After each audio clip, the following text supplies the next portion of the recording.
Hello everyone, আসসালামু আলাইকুম। উমিয়ানি daily blog থেকে আমি উমিয়ান চলে আসলাম প্রতিদিনের মতো একটা নতুন ভিডিও নিয়ে।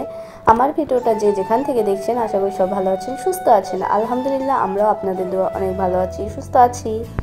তো এটা তো আমরা তো ভালো থাকবোই। এটা হচ্ছে রহমতের মাস, বরকতের মাস, মাগফিরাতের মাস। আল্লাহ তাআলা আমাদের এই মাসেই সমস্ত গুনাহ মাফ করুক। সবার যে যেখানে আছে সবাইকে আল্লাহ তাআলা সুস্থ করে দেখ, সবার গুনাহ মাফ করুক, এইটাই দোয়া করি। দীর্ঘ 1 বছর পর আমরা কিন্তু এই এত এত ভালো একটা মাস পাই, যে রহমতের মাস। এই মাসে কিন্তু কোরআন শরীফ নাজিল হয়েছিল।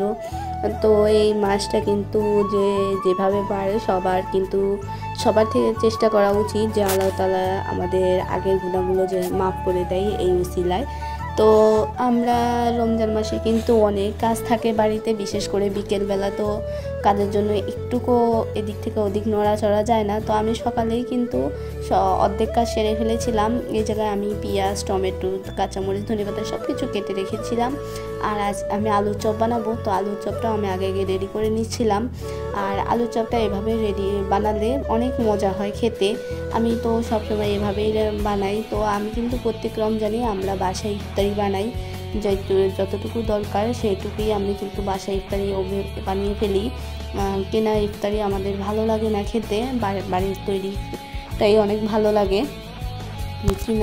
কিনা চপের মধ্যে এত পরিমাণ বেকিং সোডা আর বেকিং পাউডার ইউজ করা হয়, মানে তিতে একটা লাগে, আর কীরকম ভালো লাগে না আমার কাছে খেতে।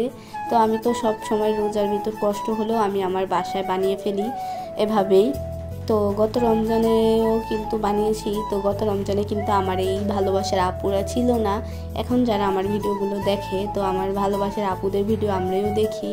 তো আমি কিন্তু আমার ভালোবাসার আপুদের সাথে এই ভিডিওগুলো করছি শেয়ার করার জন্য। তো আমার আজকে প্রথম রোজা কার কেমন কাটলো অবশ্যই কিন্তু সবাই কমেন্টে জানাবে। আমি তো রোজাটা রাখতে পারলাম না, তার জন্য একটু খারাপ লাগছে। তো সমস্যা নেই, কদিন পরে হয়তো রাখবো। এখন যেহেতু একটু অসুস্থ, তো এই জন্য রাখা হয়নি। আর এই যে এইভাবে আলুর চপটা বানালে কিন্তু অনেক মজা হয় খেতে। এদিকে আমি আলুগুলো ভালো করে ম্যাশ করে নিচ্ছি, বানাই। এই যে আমরা এই জায়গায় আছি, আমাদের জীবনটাই কিন্তু অন্যরকম। আল্লাহ তাআলা আমাদেরকে কত ভালোভাবে রেখেছে। আর যারা রাস্তায় আছে, রাস্তায় কত অসহায় মানুষ আছে, তাদের জন্য আমার খুবই খারাপ লাগে যে তারা এই রমজান মাসে কত কষ্ট করে থাকছে।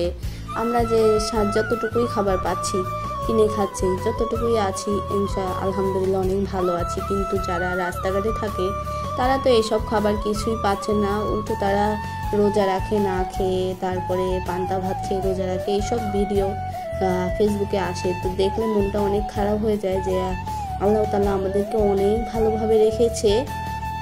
আমরা যখন যা খেতে ইচ্ছে করছে তখন তাই খাচ্ছি। তো আমার ইচ্ছা মানে অনেক যে অসহায় মানুষের পাশে দাঁড়াবো, কিন্তু আমার এত বড় হয়নি আমি এখনও। আর আল্লাহ তাআলা এত মানে সামর্থ্য দেয়নি এখনও। আমি ছোটোখাটো ফ্যামিলির একটা মধ্যবিত্ত পরিবারের মেয়ে বউ, তো আমার তো আর সামর্থ্য নেই। কিন্তু অনেক মানুষ আছে দেখি যে রমজান মাসে অসহায় মানুষের পাশে গিয়ে দাঁড়ায়। তো তাদেরকে দেখলে অনেক ভালো লাগে যে আমরা না পারছি কি হয়েছে, আরও তো কত মানুষ আছে যাদের মন মানসিকতা ভালো, তারা কিন্তু চেষ্টা করে যে অসহায় মানুষের পাশে গিয়ে দাঁড়ানোর। আল্লাহ তাআলা রমজান মাসে দান সাদকা করতে বলেছে। একজন রোজদার ব্যক্তিকে যদি আমরা ইফতার করাই তাহলে কিন্তু তার সওয়াব দ্বিগুণ হয়। তো আমি কিন্তু সবসময় চেষ্টা করি যে আমার বাসায় কেউ আসলে না খেয়ে আমি যেতে দিই না, আমার ভালো লাগে না। তো আমার ভিডিওর এই পর্যায়ে আমার সেই পূর্ণ কথাটা বলে নিচ্ছি। আমার ভিডিওর কোনো জায়গা বা কোনো অংশে যদি একটু ভালো লাগে প্লিজ একটা লাইক দিয়ে দিবা। আর যারা এই ধরনের ভিডিও পছন্দ করো তারা চাইলে আমার চ্যানেলটাকে সাবস্ক্রাইব করে আমার পাশে থাকবা। আর এই তো কথা বলতে বলতে আমি কিন্তু বুটটাও বসিয়ে দিয়েছি। আর বিকেলবেলা মানে এত কাজ ছিল, একটার পর একটা রান্না করেই যাচ্ছি, তবু শেষ হচ্ছে না। আর রমজান মাসে তো একটু রান্নার চাপ বেশিই হয়, তবু আমি এই বুটগুলো কিন্তু আগেই সেদ্ধ করে রেখে দিয়েছিলাম, এই জন্য কিন্তু এখন একটু তাড়াতাড়ি হচ্ছে।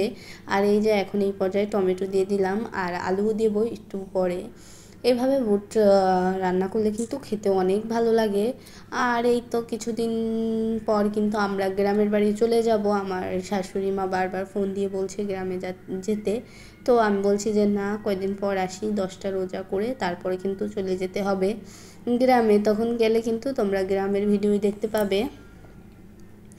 তো আমার অনেক আপুরা আছে যে আমার ভিডিওতে সুন্দর সুন্দর কমেন্ট করে, তাদের উদ্দেশ্যে আমি বলছি, যারা আমাকে এত সুন্দর সুন্দর কমেন্ট করো আর এত ভালোবাসা দিচ্ছ, তাদেরকে মনে প্রাণে অসংখ্য ধন্যবাদ। আর আজকে কারা কারা বাসায় কী আয়োজন করেছো অবশ্যই কমেন্টে জানাবে। আর আমার ভিডিওটা সবাই ভালো লাগলে কন্টিনিউ করবা, স্কিপ করবা না, টেনে টেনে দেখবা না, একদম কন্টিনিউ করে দেখার চেষ্টা করবা। এই তো এইবার আমি বুটটায় ধনিয়া পাতা দিয়ে দিলাম। তো ধনিয়া পাতা দিয়ে এখন নেড়ে চেড়ে আমি নামিয়ে নেব।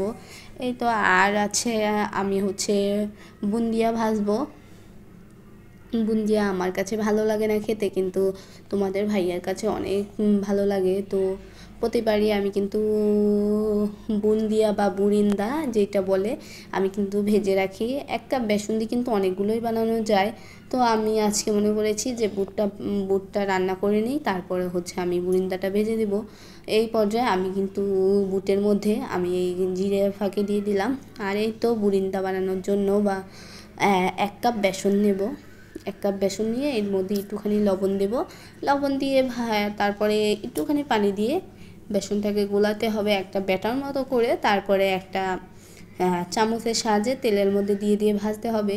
তো অনেক ইজি। তো আমি কিন্তু প্রত্যেকবারই বানিয়ে রাখি, তো এবারও ভাবলাম যে বানিয়ে রাখি। তো তোমাদের ভাইয়া একা একা রোজা করছে, সে বলছে এত কিছু রান্না করার দরকার নেই, কিন্তু আমি রোজা না করতে পারছি, কি হয়েছে, কিন্তু সে তো করছে, তার জন্য তো আমার এটুকু করার দরকার। তো এই জন্য কিন্তু আমি সব সময় চেষ্টা করি যে সে কি খাবারটা পছন্দ করে বা কোন জিনিসটা পছন্দ করে সেটা রান্না করে দেওয়ার। একটা পুরুষ মানুষের লাইফে একমাত্র তার মা আর তার বউ ছাড়া আমি মনে করি না যে দ্বিতীয় কোনো মেয়ে মানুষ তার ম্যাটার করে। মার কাছে আবদার মানে কি খাওয়া কি করবে সেটা বলা যায়, আর একমাত্র বউ। আর একমাত্র কিন্তু বউর কাছে এইসব আবদার করা যায়। আর বউ কিন্তু অবশ্যই সেটা বানানোর চেষ্টা করে যে আমার হাজব্যান্ডটা এই জিনিসটা পছন্দ করে, আমি বানিয়ে খাওয়াই। তো এই তো আমি বুরিন্দাগুলো ভেজে নিচ্ছিলাম। আমি আমার কাছে চামচ ছিল না, তো ওইটা দিয়ে বানিয়েছিলাম, এই জন্য আমার বুরিন্দা একটু বড় বড় হয়ে গিয়েছিল। আর এদিকে আমি আলুর চপগুলো ভেজে নিচ্ছিলাম। তোমাদের ভাইয়া কিন্তু আলুর চপ অনেক বেশি পছন্দ করে, তার অনেক ফেভারিট একটা খাবার। সে বেগুনি বা পেঁয়াজু খায় না, আর আমিও পেঁয়াজু খাই না। আমার কাছে ভালো লাগে বেগুনি, পেঁয়াজুটা আমার একদমই ভালো লাগে না। তো আজকে আমার রান্নাবাড়া করতে এত টাইম লেগেছে। আর এই যে এই চপগুলো ভাজছিলাম, তখন ছিল 10 মিনিট, এই জন্য আর ভিডিও করিনি, মানে পেঁয়াজু বানাতে পারিনি। তো এদিকে আমি বেগুনিগুলো তো তাড়াতাড়ি করে ভেজে নিচ্ছিলাম। আর এটা গোল বেগুন দিয়ে কিন্তু বেগুনি ভাজলেও ভালোই লাগে, বেগুনটা মানে একদম গলে যায় এই বেগুনটা। তো এইদিকে আমি কিন্তু অনেকগুলো চপ ভেজে নিয়েছিলাম, এই যে। আর এই তো এটাই ছিল আমাদের আজকের আয়োজনে। আমরা মধ্যবিত্ত পরিবার, আমাদের এত কিছুর আয়োজন ছিল না, সামান্য কিছু ছিল। এর মধ্যে ছিল চপ, বুন্দিয়া, তারপরে তরমুজ, আনারস, বুট, এই সব।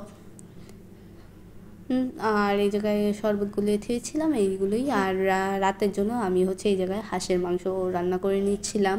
ভোর রাত্রে তোমাদের ভাইয়া খাবে, তো সে বলছে যে হাঁসের মাংস রান্না করার দরকার কি? আমি বললাম না, তুমি একাই খাবা। তো আজকের ভিডিও এই পর্যন্তই। আল্লাহ হাফেজ, আসসালামু আলাইকুম।